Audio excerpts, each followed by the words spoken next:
আমরা কেউই চাই না যে আসামি পালিয়ে যান, কিন্তু আমরা চাই সঞ্জয় যেন ধনঞ্জয় না হয়।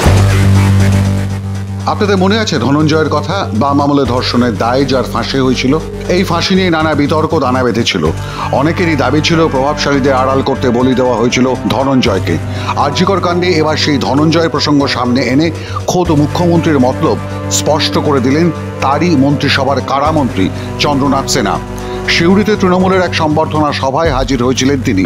সেখানেই তাকে আরজিকর কাণ্ড নিয়ে প্রশ্ন করা হয়। এখানে তার বয়ান খুবই গুরুত্বপূর্ণ, কারণ তিনি রাজ্যের কারামন্ত্রী। সেই কারামন্ত্রীই বলছেন সঞ্জয় যেন ধনঞ্জয় না হয়, কারণ কারামন্ত্রীর কথাতেই স্পষ্ট এর পিছনে রয়েছে আরও অনেক বড় মাথা। তাদেরকে আড়াল করার চেষ্টা হচ্ছে, ফাঁসি কাঠে ঝোলানোর চেষ্টা হচ্ছে শুধুমাত্র সঞ্জয়কে। একথা বলার পরেও তিনি সরকারকে বাঁচানোর চেষ্টা করেছেন অবশ্য, কিন্তু মনের কথা চেপে রাখতে পারেননি। আর আমজনতা বুঝতে পারছে একজন কারামন্ত্রী কি বিস্ফোরক তথ্য ফাঁস করে ফেলেছেন আরজিকর নিয়ে। এই দুর্ঘটনাটা আমরা নিশ্চয়ই ঘৃণা করি। আমরা কেউই চাই না যে আসামি পালিয়ে যান, কিন্তু আমরা চাই সঞ্জয় যেন ধনঞ্জয় না হয়। কারণ অতীত দিনে ধনঞ্জয়কে যেভাবে ফাঁসির কাঠে ঝুলতে হয়েছিল তার অনেক পয়েন্ট এখন বেরিয়ে আসছে। তাতে দেখা যাচ্ছে যে ধনঞ্জয় অতটা দোষী ছিল কিনা সন্দেহ। তাই আমরা মাননীয় মুখ্যমন্ত্রীও চেয়েছেন, আমরাও চাইছি যে অরিজিনালি ধরা যাক, দেখা যাক যে সঞ্জয় আদৌ দোষী কিনা, না সঞ্জয়ের পেছনে আর কেউ আছে। সেই জন্যই আমরা মাননীয় মুখ্যমন্ত্রী সেটাও বলেছিলেন 4 দিন সময়, কিন্তু তাকে 4 দিন সময় বিরোধিতা দেয়নি।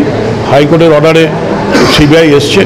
আমরা চাই সেই জিনিসগুলো যেন সামনে আসুক, মানুষের সামনে আসুক, মানুষ যাতে দেখতে পায়।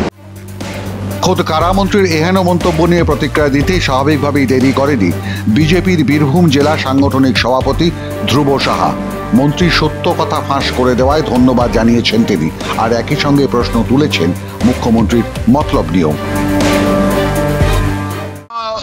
রাজ্যের মন্ত্রীও বুঝতে পারছেন সঞ্জয়কে ধনঞ্জয় করার পরিকল্পনা মুখ্যমন্ত্রী নিয়েছেন। ওনার শুভ বুদ্ধির উদয় হয়েছে, সেই জন্য ওনাকে ধন্যবাদ জানাচ্ছি। একটা পরিকল্পনায় চলছে যে সঞ্জয়কে ধনঞ্জয় বানিয়ে দিয়ে সন্দীপদেরকে এনজয় করার সুযোগ করে দেওয়া। সুতরাং এই যে পরিস্থিতি, এই পরিস্থিতি চলবে না। আমরা ভারতীয় জনতা পার্টি রাজপথে আমাদের আন্দোলন, সেই কারণেই আমরা বসে আছি। আগামী দিন এই পশ্চিমবাংলা থেকে মুখ্যমন্ত্রী মমতা ব্যানার্জিকে যতক্ষণ পর্যন্ত গদি ছাড়া না করতে পারবো, আমাদের আন্দোলন চলবে। একজন চিকিৎসককে নিজের হাসপাতালে যেভাবে ধর্ষণ করে খুন করা হয়েছে দেশের ইতিহাসে কার্যত তা বিরল। তাই রাজ্যের কয়েক কোটি মানুষ বেরিয়ে এসেছেন রাস্তায়, প্রতিবাদের ঝড় তুলেছেন তারা। দোষীর বিচার চেয়ে মঙ্গলবারই ডাক দিয়েছেন নবান্ন যাত্রার। ছাত্রদের আহ্বানে সাড়া দিয়ে নবান্ন যাত্রা সামিল হতে চেয়েছেন সব বয়সের মানুষ। ফলে আতঙ্কে কাঁপছে নবান্নের 14 তলা।